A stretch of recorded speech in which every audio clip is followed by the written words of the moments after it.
Instituto Nacional de Antropología e Historia. Secretaría de Cultura. Gobierno de México.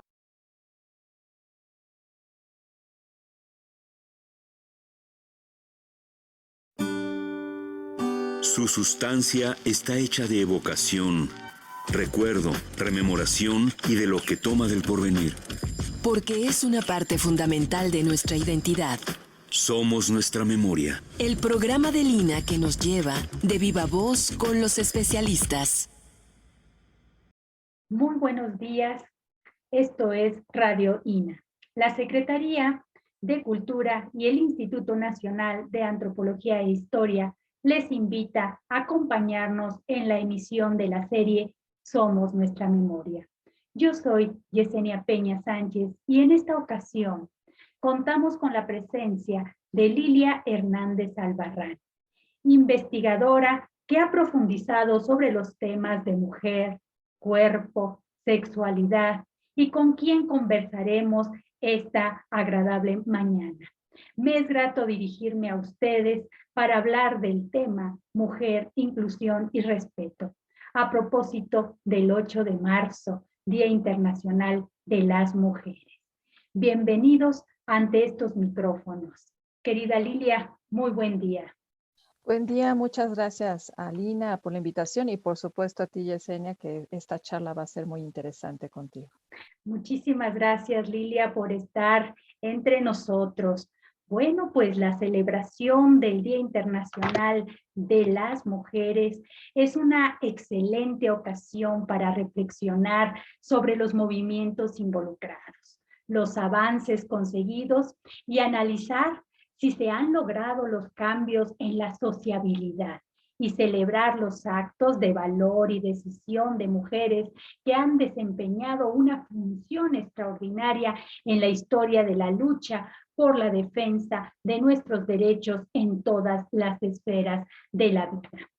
Y bueno, hablando de mujeres que han tomado la historia, la literatura, las ciencias y las artes, Rosario Castellanos nos hablaba de las experiencias de las mujeres, que la más remota experiencia que hemos integrado en nuestras vidas las mujeres ha sido la de la soledad, pero que muy pronto mujeres, madres, solteras, esposas, hijas y hermanas se han percatado y nos hemos percatado de que no estábamos solas y que esa experiencia se ha vivido en todos los niveles, todas las clases sociales, en los poblados, en las urbes, en estas donde habitualmente se paliaba el ser mujer con este sentido de entrega para los otros, como un bálsamo que mitigaba la soledad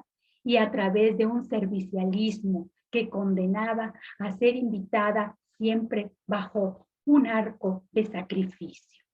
Y que precisamente las luchas de las mujeres y los movimientos dieron cuenta de eso que nos habla Rosario Castellanos y que habla también posteriormente un sinfín de mujeres, sobre todo ya organizadas y en movimientos, de cómo se reproducen esas relaciones patriarcales que legitimaban un modelo económico androcéntrico a través del cual naturalizábamos las relaciones sociales entre hombres y mujeres, que son construidas cultural y socialmente, y que esas asimetrías pues eran las que vivimos muchas como verdades no cambiantes. Pues Lilia, a través de esta breve introducción, a mí me lleva a plantearte la primer interrogante. ¿Cuándo inician los procesos de lucha de las mujeres y qué mujeres los han iniciado? Adelante, Lilia. Gracias, Yesenia. Pues varias investigadoras, varias feministas justo también han ubicado que el inicio de la lucha por los derechos de las mujeres podemos remontarlos a muchos momentos históricos, pero en particular se coincide en que empiezan a partir, o tal vez se ve más formalmente, a partir de la Revolución Francesa de finales del siglo XVIII, que ahí hay dos autoras principales, una francesa y otra inglesa, que llamaron la atención sobre pues, que estaba cambiando el mundo en la Revolución Francesa, pero también la Revolución estadounidense, ¿no? Que estaba justo independizándose, pero que paradójicamente, aunque se estaban luchando por la igualdad, la fraternidad y la libertad en Francia, por ejemplo, y Estados Unidos por liberarse de una colonia, paradójicamente estos derechos no alcanzaban a las mujeres. Se empezaba a hablar del voto, de la ciudadanía, pero las mujeres seguían quedando atrás. Entonces, en particular en Francia, Olympia de Gaulle, con su texto sobre los derechos de las mujeres y la ciudadanía en 1791, y un año después, Mary Wollstonecraft, con su texto Vindicación de los derechos de la mujer, son un parteaguas para hablar de esto, que sin embargo, para ese momento no fueron bien acogidas.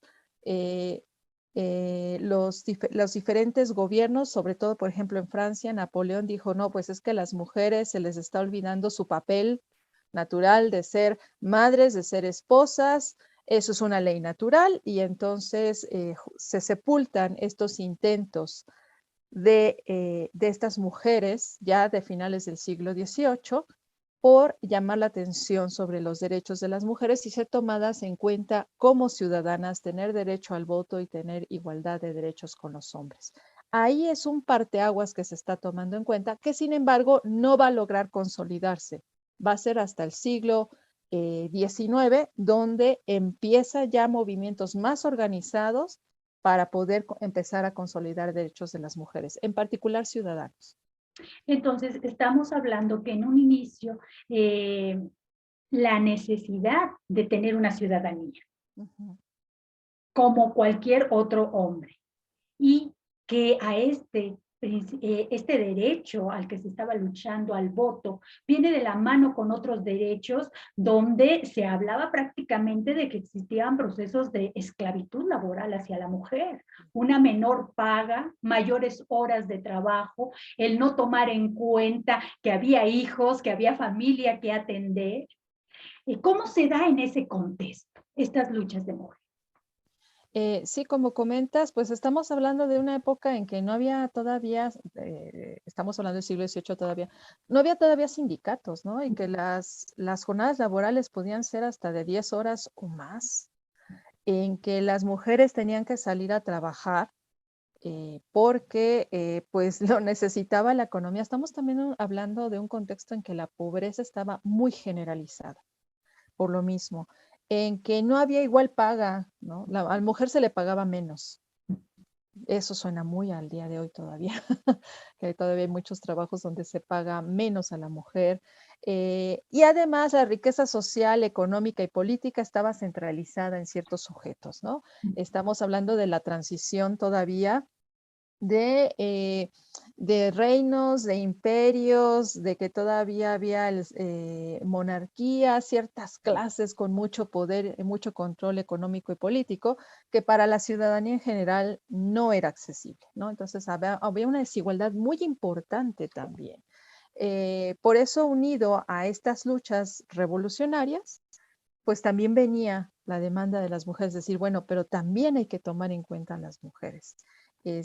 Los niños también trabajaban, las condiciones de vida no eran justas y había una tasa de mortalidad muy alta. Así es, en ese mismo contexto resulta entonces relevante. ¿Cuándo, Lilia, podemos hablar de que estos movimientos de mujeres ya organizadas dan un salto para lo que se va a consolidar o que llamamos movimientos feministas, ¿no? De estas acciones de luchas de mujeres por mejores derechos, votos, que eran como personajes historiográficos, ¿no? Que pasaron a la historia, allá movimientos integrales te fortalecían y también ayudaban a que otras mujeres se empoderaran y trataran de cuestionar este contexto que nos comentas. Es ya hacia el siglo XIX. Hacia el siglo XIX hay como dos situaciones que se dan de manera paralela, muy interesantes en el siglo XIX. Por una parte, el socialismo.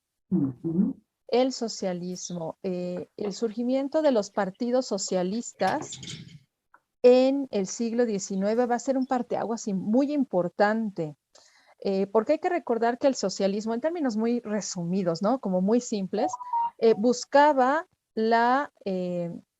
pues acabar con el sistema capitalista y con una organización social, económica y política que era desigual de base y que que justo cuestionaba cómo estaba organizado el trabajo, la explotación laboral, las condiciones de riqueza que existían, de manera muy, muy resumida. Y los partidos socialistas, que ahí fue muy interesante, que al principio no se abrieron tanto, pero no tardaron mucho en abrirse a las demandas de las mujeres, porque además habría muchísimas mujeres que formaban parte de los partidos y que justo estaban demandando, pues si necesitamos romper esta estructura económica y política que es desigual, pues parte de ello es reconocer a las mujeres y sus necesidades particulares que tenían. Entonces, no solamente mujeres, también hombres dentro del Partido Socialista generaron demandas. Por ejemplo, el Partido Socialdemócrata Alemán, es muy interesante, que en 1891 propone el voto universal para todas y todos las personas mayores de 21 años. Hay que tomar en cuenta que entonces la mayoría de edad era esa, y que si bien la Revolución Francesa empezó a pugnar por el voto era para los hombres que tenían propiedad. Ni siquiera para todos los hombres, los que tenían propiedades. Y el Partido Socialdemócrata Alemán propone en 1891 que el voto sea universal para todas las personas, hombres o mujeres mayores de 21 años. Y después, en 1898, el mismo partido plantea cosas muy interesantes. La despenalización de la homosexualidad, por ejemplo. Protección para trabajadoras, educación y profesionalización para las mujeres, el aborto, el acceso a anticonceptivos, salario igual a trabajo igual, las guarderías también. Porque se hablaba de que no solamente era ayudar a las mujeres con sus niños, sino que tenía que haber una educación formal que empezara también desde que eran muy pequeños las y los ciudadanos. Era muy interesante. Y por otra parte, de manera paralela, también en Gran Bretaña y en Estados Unidos surgen las sufragistas. Sí. Eso es muy interesante también. Ese es un movimiento muy fuerte, sobre todo el británico, es el que más ha llamado la atención. Mujeres que luchaban por el voto, aunque no solo por el voto. Si bien se les nombró sufragistas, no era solo el voto. Esto no fue solo en Inglaterra, también Francia, Estados Unidos y demás, que ahí sí no eran socialistas, era otra visión. También luchaban por derechos de la mujer en general.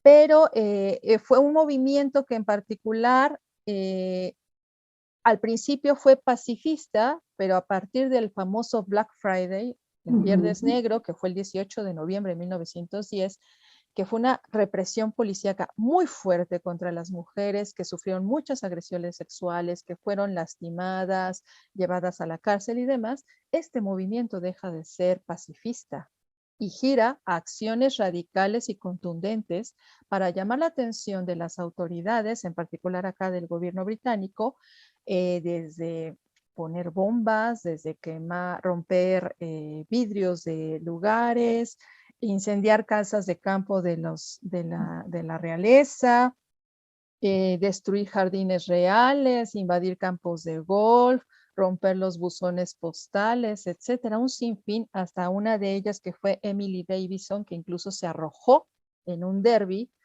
frente al caballo del rey Jorge y que murió a los pocos días. la necesidad de buscar llamar la atención sobre las formas de vida de la mujer de la época, ¿no? Sus derechos.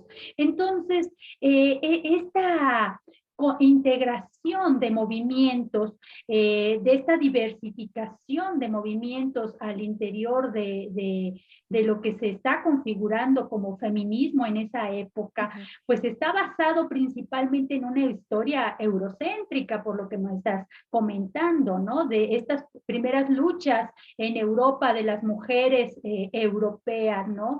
Que abren un panorama con el sufragismo, con la cuestión de anexarse a movimientos de política y partidos socialistas, y por supuesto con esta última visión que nos comentas de un feminismo pues anarquista, ¿no? Totalmente, para poder hablar de la necesidad de una igualdad entre hombres y mujeres, una desaparición de clases sociales, ¿no? Y sobre todo las demandas de ser pues un estado, estados autónomos, ¿no? Que se unen ahí.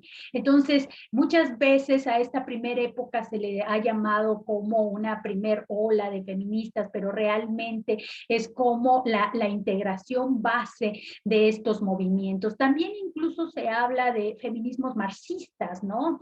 Que llevaban a la emancipación de la mujer, y que esto estaba ligado a la producción y a la independencia económica.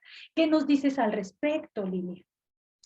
Bueno, efectivamente es más en Europa, aunque Estados Unidos, pero porque se había ya liberado de la colonia inglesa y había entrado también los partidos socialistas, aunque como bien comentas también el anarquismo, porque Emma Goldman es el mejor ejemplo en Estados Unidos de una mujer que emigró de otros países y que con el anarquismo también hizo una lucha muy importante en Estados Unidos, por ejemplo, ¿no?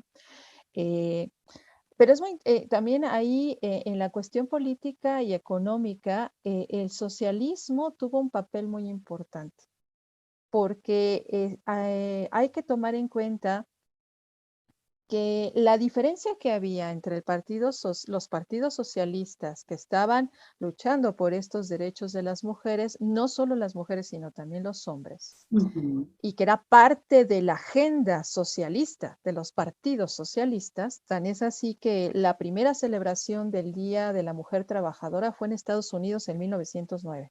Después se generaliza a todos los partidos socialistas en todo el mundo a 1911. Pero justo demandaban la lucha de derechos laborales. El surgimiento también está muy vinculado al trabajo, a las luchas sindicales, a igual paga, a jornadas de trabajo que no fueran, que no implicara explotación, además de vincularse a los contextos particulares de las mujeres que pues que necesitaban apoyo para muchas cosas y acceso a muchos aspectos. Entonces, en ese sentido, los partidos tuvieron mucho que ver también en ese sentido, aunque, insisto, las mujeres en general, aunque no fueran socialistas, también el anarquismo y desde otras posturas, también decían, bueno, si estamos trabajando, ¿por qué no tenemos acceso a los mismos derechos? E incluso la lucha dentro de los mismos sindicatos, para que dentro de los sindicatos fueran tomadas en cuenta como parte de ellos y sus necesidades particulares. Entonces, podemos decir que los movimientos feministas europeos y posteriormente los que van surgiendo en Estados Unidos, pues van enfocándose hacia una rearticulación de las relaciones humanas, ¿no? Desde múltiples posturas económicas, políticas e incluso étnicas para sustentar la integración de las mujeres, ¿no? La inclusión y ser tomadas en cuenta. En ese sentido, ante un proceso de sociabilidad patriarcal, ¿no? En el que se encuentran mujeres y hombres y una economía androcéntrica, como ya habíamos comentado, pues ha sido muy difícil a través del tiempo persuadir a las mujeres y a los propios hombres de esta realidad de una desigualdad estructural, ¿no? Y de las violencias que conlleva la configuración de la propia categoría de género, ¿no? Del ser hombre y ser mujer en estas construcciones y ante estas brechas de desigualdad inmensas, ¿no? Donde se desarrollan. Pero también se considera lo que se ha denominado pues el desarrollo de movimientos feministas estadounidenses que surgen en los 60, finales de los 60, principios de los 70, ¿no? Y que aquí es donde empezamos a hablar de culturas diferenciadas, empezamos a hablar de un énfasis hacia la violencia hacia la mujer en esferas de la vida cotidiana ya de manera muy marcada, ¿no? Y se hace incluso una crítica al género basado en la lógica sexual, heterosexual, ¿no? Y en el concepto de patriarcado que de alguna manera generaba como un paradigma base para las formas de relación humana y un sistema universal que ponía siempre en subordinación a la mujer, ¿no? Entonces, ¿qué nos puedes decir al respecto sobre esta otra configuración de movimientos que se da en este lado, ¿no? En América, particularmente en Estados Unidos.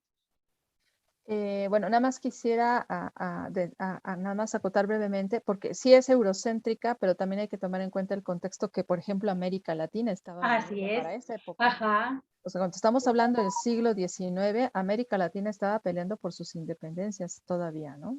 Y ahí estaba en un proceso de independencia. Por eso no es extraño que las luchas como tal del feminismo en América Latina fueran posteriores. Y muy posteriores, justo. Y, vamos a profundizar en ellas. Pero sí me gustaría que comentaras un poco este momento histórico de 60, 70, cómo se da en cuanto al movimiento feminista y de las mujeres.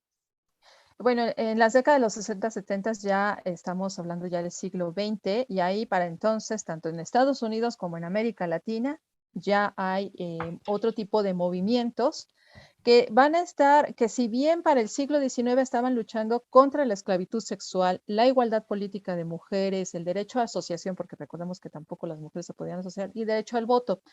Para el siglo XX, el derecho al voto, a principios del siglo XX y mediados, el derecho al voto se va estableciendo en los diferentes países.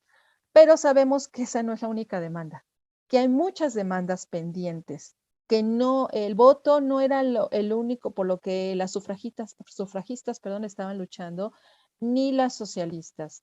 Había otros aspectos que estaban pendientes. En varios países, en los 50, por ejemplo en México, en el 53, el voto ya se establece a nivel federal, aunque desde el 47 en Yucatán, que fue el primer estado de la República que lo logró. Así estaba. Pero también se necesitaba, todavía estaba pendiente igual trabajo, igual paga a igual trabajo. Estaba pendiente el derecho, el libre derecho de decisión sobre el cuerpo, a la reproducción, al acceso de anticonceptivos y a la interrupción del embarazo. Eso todavía estaba pendiente. Se estaba cuestionando el cómo se trataba a la mujer en ese momento. Se criticaba mucho el que se trataba a la mujer como objeto. Además, había pasado ya también la Segunda Guerra Mundial, que durante la Primera y Segunda Guerra Mundial, recuerden que la mayoría de los hombres se habían ido a la guerra y las mujeres habían entrado a los espacios académicos y de trabajo de cualquier tipo. Regresan los hombres de la guerra y se les dice, ¿saben qué? Regresen al hogar. ¿Por qué el hecho de que la mujer tenía, ya porque los hombres habían regresado a la guerra, tenía que regresarse al hogar? También había un cuestionamiento de por qué la mujer solo podía estar dedicada o ubicada en el hogar. También se estaba luchando por el derecho a la educación y a la profesionalización y a entrar a trabajar también. Que si bien desde antes había trabajado la mujer, pero se habían cerrado muchos espacios y además había profesiones que se consideraban propios del hombre y propios de la mujer, ¿no? Actividades que estaban ligadas al hogar, a la atención de niños, de enfermos y demás, eran como a donde se les concedía, entre comillas, a las mujeres entrar, pero no más. En otros espacios no. Había una jerarquización muy marcada del trabajo. Y que también este derecho que estaba muy vigente, muy fuerte, muy marcado de romper estos estereotipos y la violencia hacia la mujer. La violencia hacia la mujer también se vuelve un sujeto, una demanda muy fuerte porque se sabía que en los hogares había una violencia marcada hacia la mujer y no pasaba nada, no se hacía nada, no había leyes que regularan esto, no era mal visto en una relación de pareja que la mujer fuera forzada a relaciones sexuales, por ejemplo, y otro tipo de violencias que hoy en día, hacia los 80s, 90s y 2000 se tipificó. Sí, es una época que hace profundas críticas hacia el sexismo precisamente y que nos permite entonces empezar a ver la preocupación de los movimientos feministas hacia la piedra angular de la experiencia de las mujeres. ¿Y cuál era esta? La vida cotidiana. ¿No? Cómo se daba en la esfera común la construcción de la subjetividad y la identidad social y cómo precisamente a través de las experiencias pluralizadas, los símbolos y saber que existía ya todo un discurso previo, pues las mujeres no podían salir de esta narrativa del poder que vivían, que las instituciones también fortalecían y por supuesto el otro 50% de la población, los hombres que también lo habían naturalizado, nunca lo habían cuestionado, ¿no? Entonces eran alcances que nos permitían hablar de cómo se fueron heredando pues estos movimientos, estas críticas. De hecho, en la actualidad, y para ir profundizando un poco más en esta geopolítica de los movimientos europeos y estadounidenses sobre mujeres, pues se abre toda una apertura crítica a por qué estos movimientos iniciales son realizados por mujeres blancas, de clases privilegiadas, ¿no? Que empiezan a hacer estas críticas de este sujeto universal con lógicas binarias en su actuar cotidiano y cómo esta realidad pues es la que empieza a permear en los discursos de los lugares que fueron colonia alguna vez también, ¿no? Y cómo se tenían que romper estos, ¿no? Porque eran, al final del día se hablaba de que ya no existía colonias en Latinoamérica, pero existía una cognición en la sociabilidad de la gente que todavía tenía toda esta visión. No podía romper con este esquema. Les recordamos que el tema de esta ocasión es mujer, inclusión y derechos, a propósito del 8 de marzo, Día Internacional de las Mujeres. Y para seguir profundizando sobre estos temas, se encuentra entre nosotros Lilia Hernández Albarrán. Lilia, podemos seguir profundizando sobre por qué se habla de feminismos hegemónicos, donde las mujeres blancas y con cierto estatus social fueron las primeras que activaron, ¿no?, estas críticas profundas. Adelante. Justo como venías comentando, en las décadas entre los 60, 70, que es cuando como que hay un resurgimiento muy importante del feminismo, pues surge también una crítica importante. Por ejemplo, en Estados Unidos, pues las mujeres afrodescendientes, que estaba de hecho también a la par el movimiento, hoy le decimos afrodescendiente, en ese entonces se le decía el movimiento negro. Que estaba luchando también por la ciudadanía de las personas afrodescendientes. Y a la par de esto, justo las mujeres también afrodescendientes empiezan a decir, bueno, es que el discurso que se está dando en este feminismo está predominando el de las mujeres blancas y con acceso a ciertos sectores y ciertos lugares.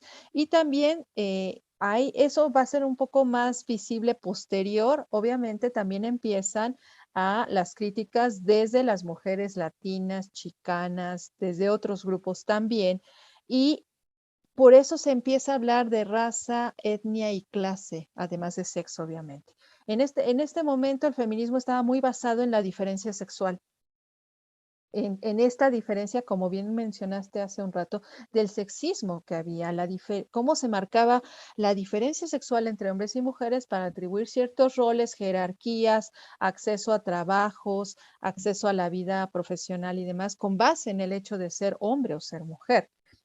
Pero se empiezan a unir estas otras tres categorías para hacer una crítica y autocrítica y una revisión dentro del mismo feminismo de que hay que tomar en cuenta otros contextos y no solo el hecho de ser mujer, sino también el hecho de ser mujer afro, de ser indígena, de ser migrante, que también empieza esa crítica muy importante. Llevó mucho tiempo esta discusión, pero gracias a esa discusión y esa revisión que se hizo dentro del feminismo, tuvo lugar esta discusión. Y otro elemento también que fue importante, la identidad. La identidad, porque el movimiento lésbico gay, y en particular el lésbico, también va a generar un cuestionamiento importante dentro del feminismo, porque había una reticencia importante, ¿no? A ver, es que ya estamos luchando por nuestros derechos como mujeres y le vamos a agregar esto de que de la identidad sexoerótica, afectiva, que no es heterosexual.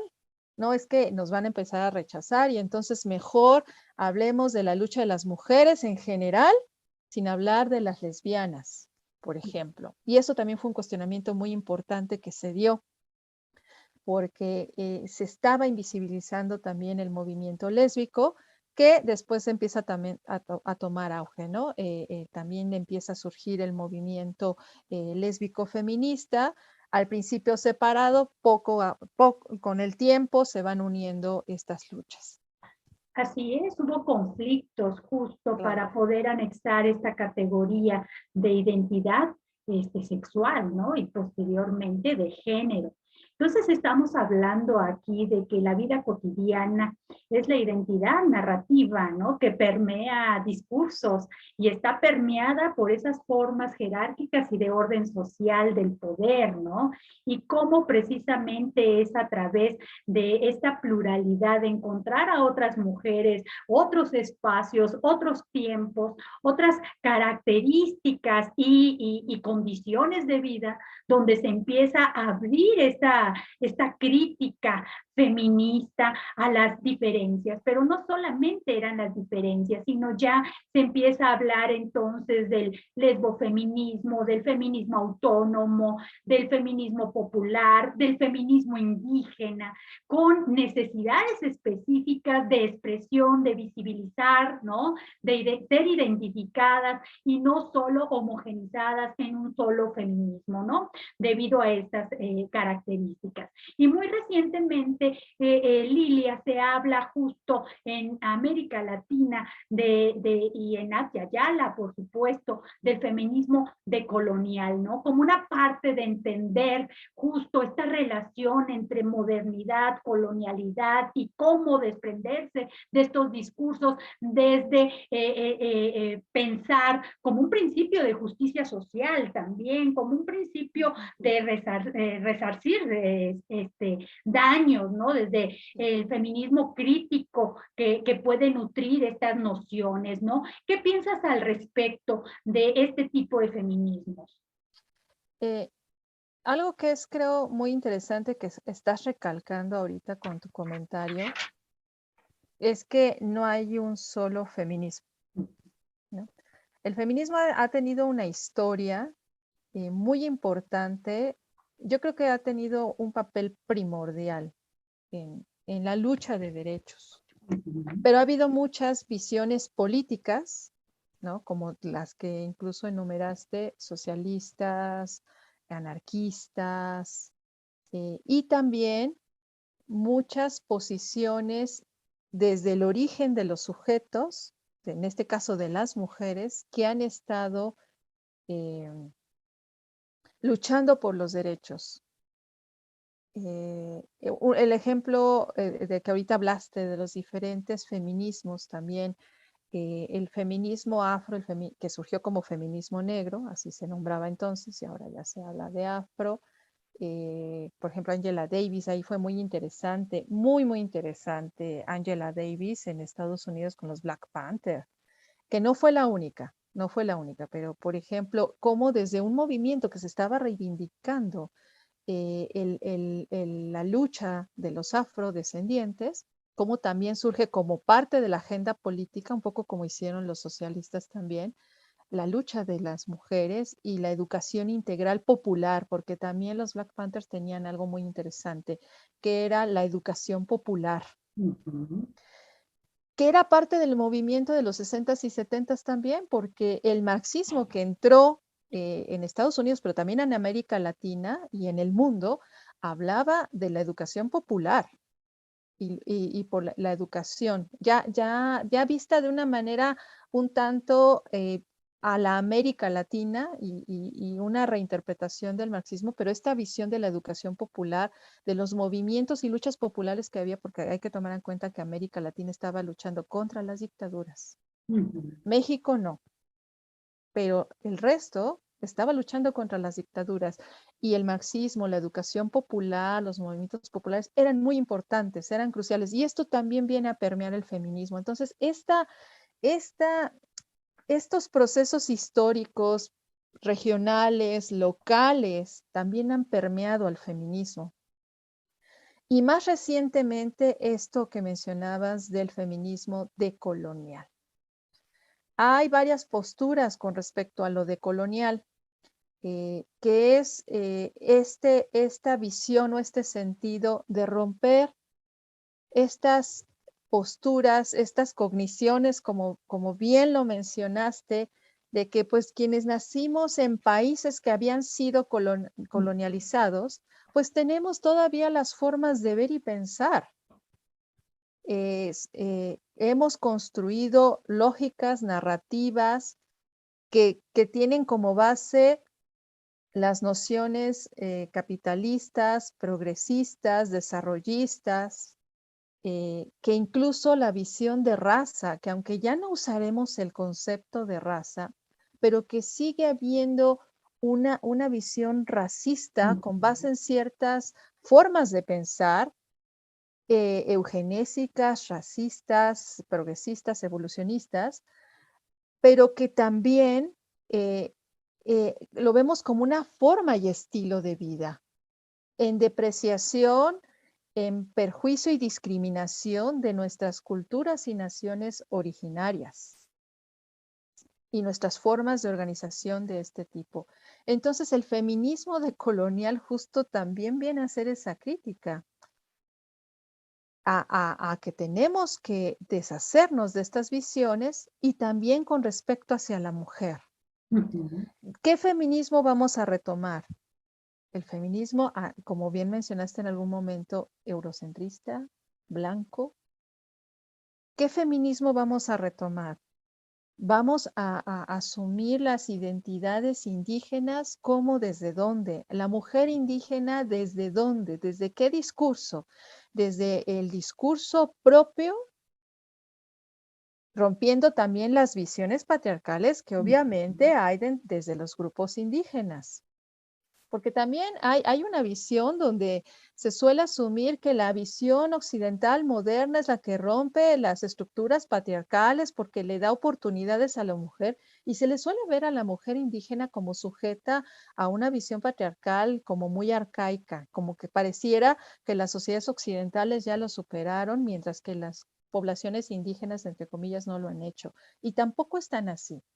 También hay que tomar las dinámicas que cada grupo indígena, que son diferentes, vemos a lo indígena como algo homogéneo, con esa visión, y no, hay muchos grupos indígenas que tienen unas visiones de avanzada muy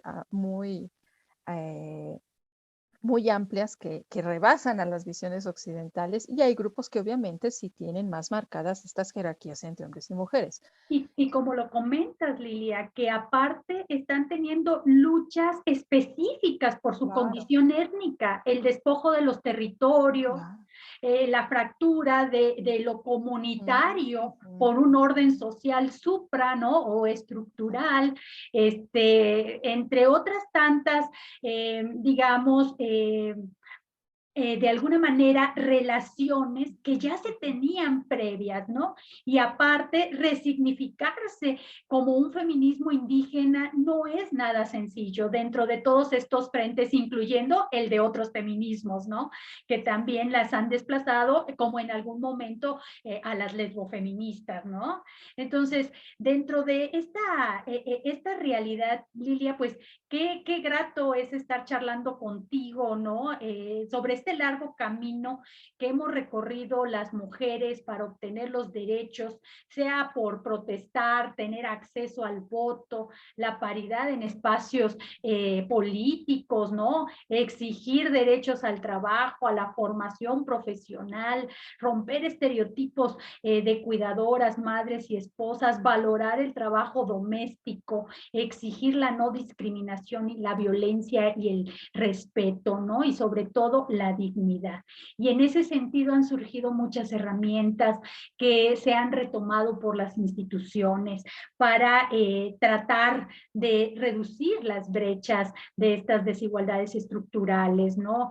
Y que entre estas herramientas ha sido la construcción de una cultura de género, ¿no? Que identifique y visibilice estas diferencias. Otra de ellas ha sido propiamente los procesos de desigualdad, la interculturalidad y entender de manera reciente la interseccionalidad, ¿no? Como para profundizar justo en estas diferencias leves que no se observan, pero en realidad que son profundas y que marcan las diferencias entre las mujeres, y que esperemos que no solamente sea para poder dar una redistribución de la riqueza en términos estadísticos, sino en solución de problemas prácticos y específicos para los diferentes tipos de mujeres.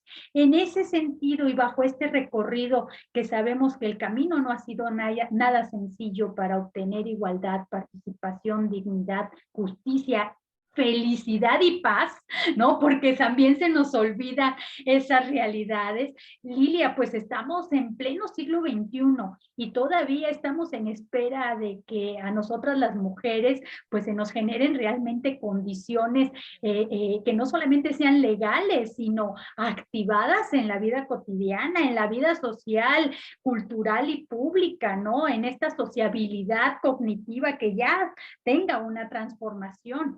Y creo que por esto, en parte, se ha generado el 8 de marzo para recordar lo mucho que falta por hacer y las grandes luchas que se han ganado de la participación de todas las mujeres, ¿no? En ese sentido, Lilia, ¿nos podrías comentar un poco de la historia de la conmemoración de este 8 de marzo?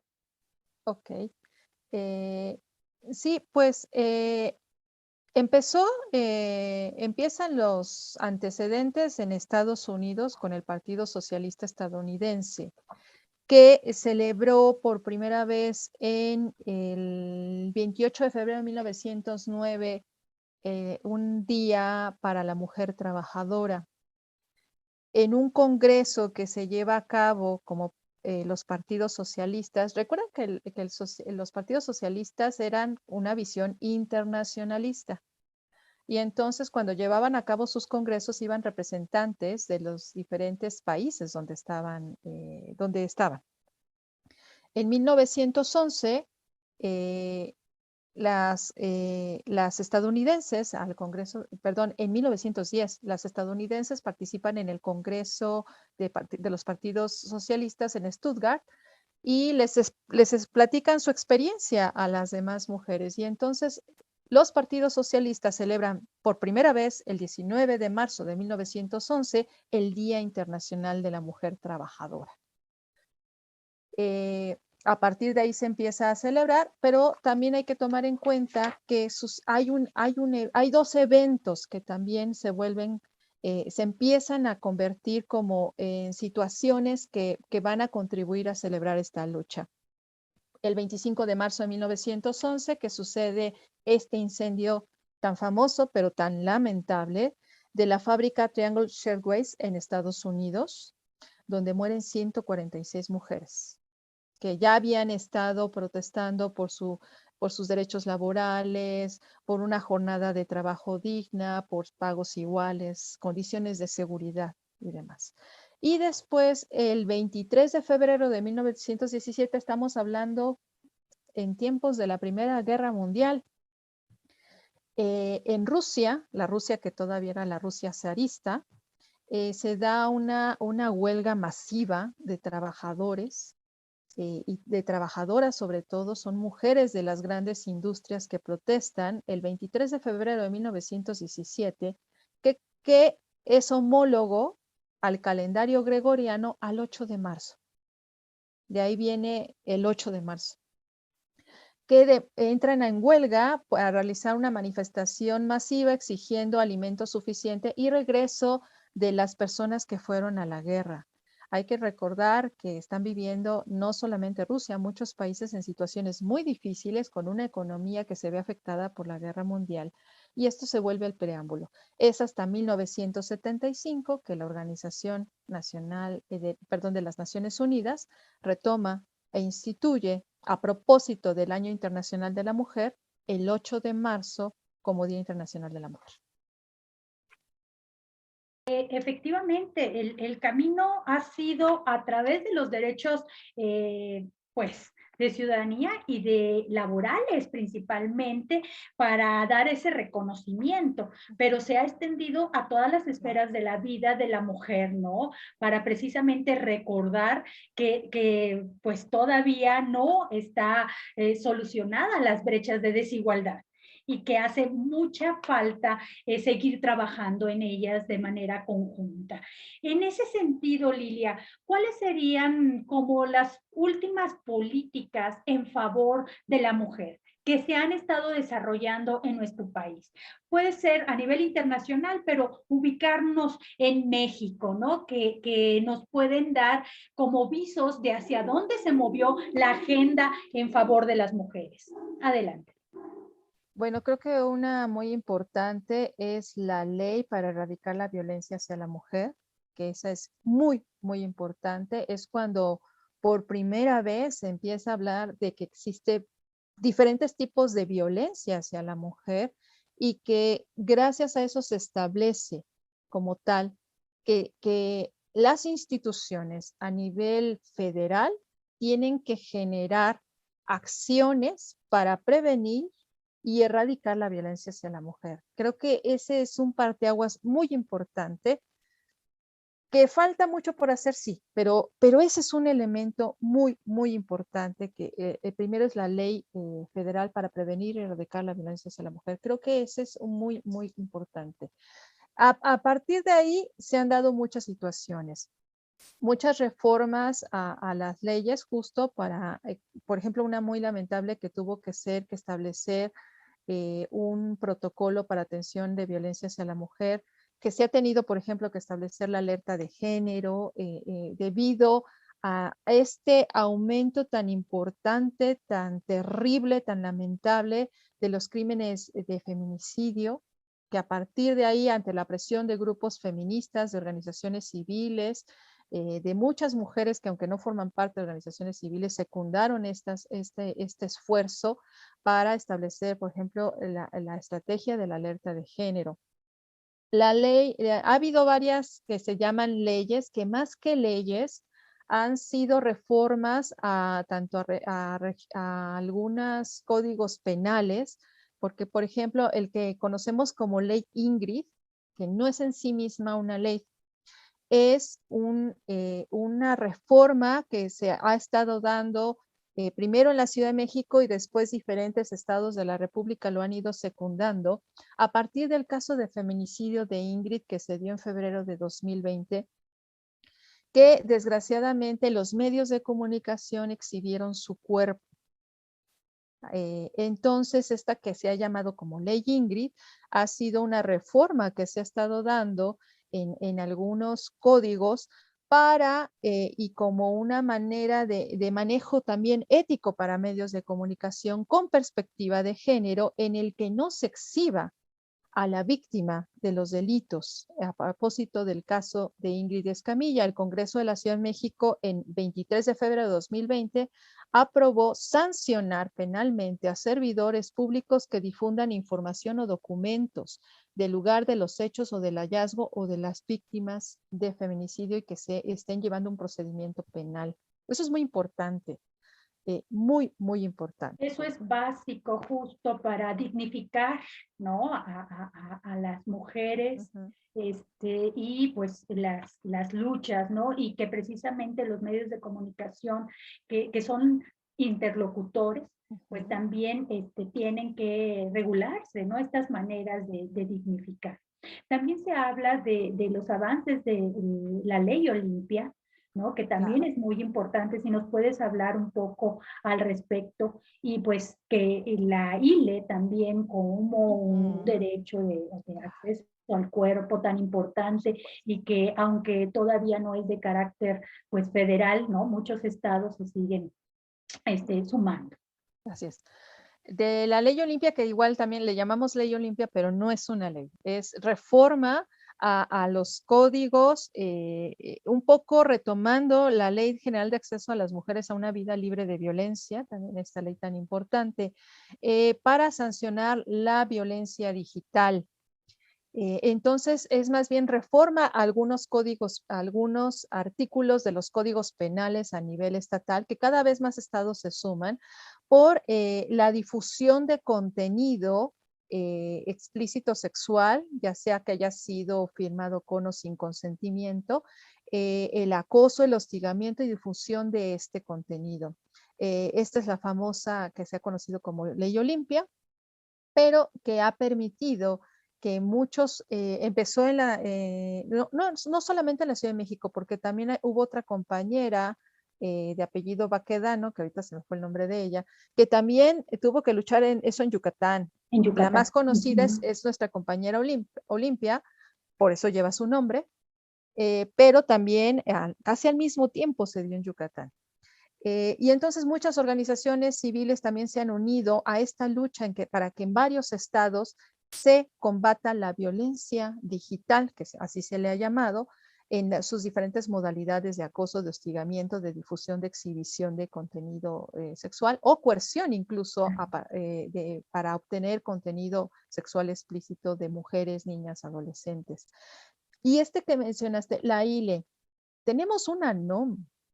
Tenemos una NOM que a los funcionarios, sobre todo de salud, les establece que tendría que ejercer la interrupción legal del embarazo de una persona por ciertas condicionantes y en ciertas situaciones, y que no se le puede condicionar a la persona, a la mujer que vaya, que pida esto. Y se supone que la NOM es de cumplimiento federal. Sin embargo, se ha tenido que estar recurriendo a nivel estatal a reformas para que las mujeres tengan garantizado el derecho a la interrupción legal del embarazo. Porque como sabemos, esa es una lucha que también está teniendo mucho forcejeo, que está costando mucho trabajo, no solo en México, en muchos países del mundo, el poder conseguir que la mujer, aunque no haya habido una violencia sexual, porque casi siempre se dice, bueno, si hubo violencia sexual, varios códigos penales lo consideran, pero si no lo hay, no la quieren, no permiten más bien varios el acceso a este derecho a la mujer. Hay varias discusiones muy fuertes, pero es también una de las luchas. Es una de las que tiene más oponentes, por cierto, ¿no? La interrupción legal del embarazo. Sin embargo, se ha ido logrando. La Ciudad de México pues ya lo permitió a las 12 semanas. En algunos países ya se está permitiendo las 24 semanas, incluso.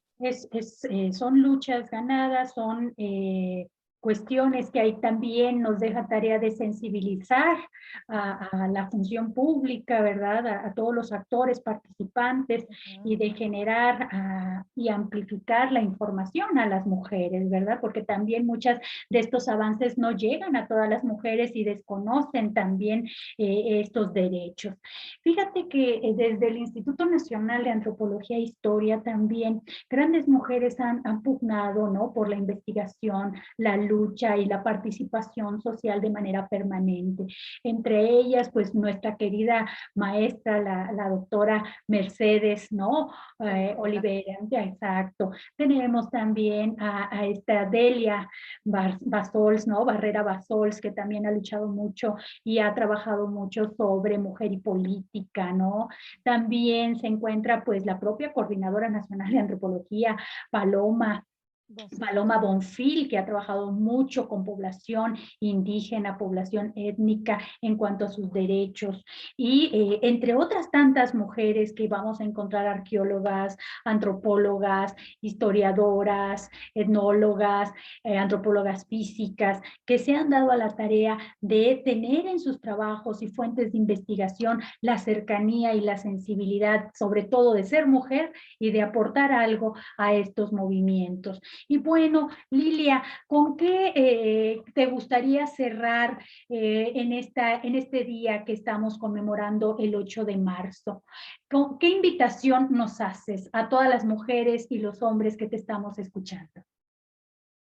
Bueno, yo creo que lo primero es recordar que todavía falta mucho.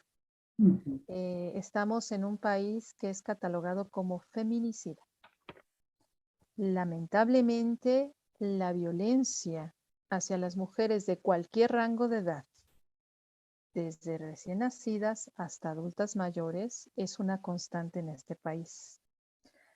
Eso implica varias cosas para hombres y mujeres, que es el hecho de tener que pugnar, luchar, reflexionar sobre qué está sucediendo a nivel social y político, por supuesto, no está exento, para que en lugar de ir rompiendo esta violencia, esté aumentando.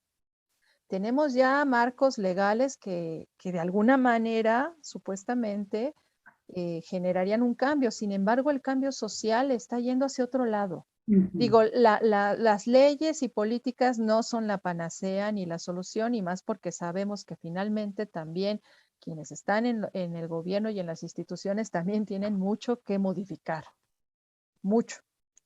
Porque la impunidad en este país, la corrupción y la impunidad, desgraciadamente, no ha permitido también que estos marcos legales y políticos que tenemos puedan ser efectivos. Pero no es solo eso, es también qué está pasando con esto que has llamado de la sociabilidad. Y tenemos mucho que hacer ahí. Creo que tenemos mucha tarea, no solamente de educación, de reflexión, de autocrítica, de conciencia, de estar acordándonos quiénes somos, de estar no siendo cómplices, hombres y mujeres, con la violencia. En particular el llamado, por supuesto, a los hombres, no sean cómplices de de aquellos hombres que ejercen violencia. Hay mucho por hacer, no podemos secundar actos violentos. Y creo que ahí es donde tenemos que pensar muy seriamente qué estamos haciendo, de manera que esto, en lugar de ir retrocediendo, está aumentando. Muchísimas gracias, Lilia. Pues efectivamente desde la academia nos estamos sumando a esa realidad, a esa reflexión crítica desde nuestra cotidianidad y nuestro trabajo profesional. Y bueno, efectivamente son muy temidos los retrocesos, ¿no? Y de ahí la importancia de podernos informar a quién somos. Nuestra memoria es un ejemplo vivo de la necesidad de informar y de transmitir estas realidades que hoy se viven en el mundo y que tienen una larga trayectoria histórica.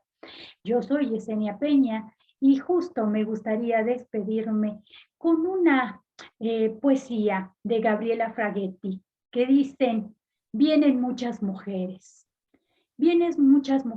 actuando desde el fondo de mis raíces, profundas como la noche, inquietantes como el viento. vienen cruzando mi historia, atravesando mi aliento. Mujeres, muchas mueren entre mis piernas subiendo, viajando por mis venas, haciéndose carne en mi cuerpo. Vienen de siglos y siglos de luchas y de lamentos, por sus muertes infinitas, dolores y silencios, por sus muertes infinitas y sus hondas caricias que van sobre mi cuerpo. Vienen gritando su lucha, pugnando por sus derechos. Yo soy Yesenia Peña y a nombre de Radio INA damos por terminada esta transmisión que fue posible gracias a la generosa participación de la maestra Lilia Hernández Albarrán. Gracias a nuestros radioescuchas por su atención. Les seguiremos consultando y dando a conocer la producción de Somos Nuestra Memoria a través de www.radio.ina.gov.mx y de nuestras distintas plataformas digitales en YouTube y Spotify.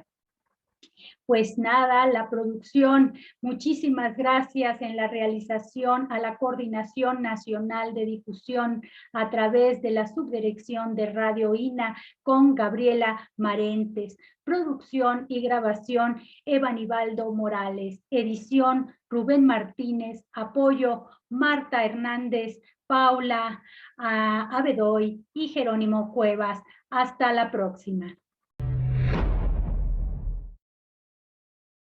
Las opiniones y comentarios aquí expresados son de entera responsabilidad de quienes proporcionan la información y no representan necesariamente las opiniones de Radio INA ni comprometen el pensamiento editorial del Instituto Nacional de Antropología e Historia.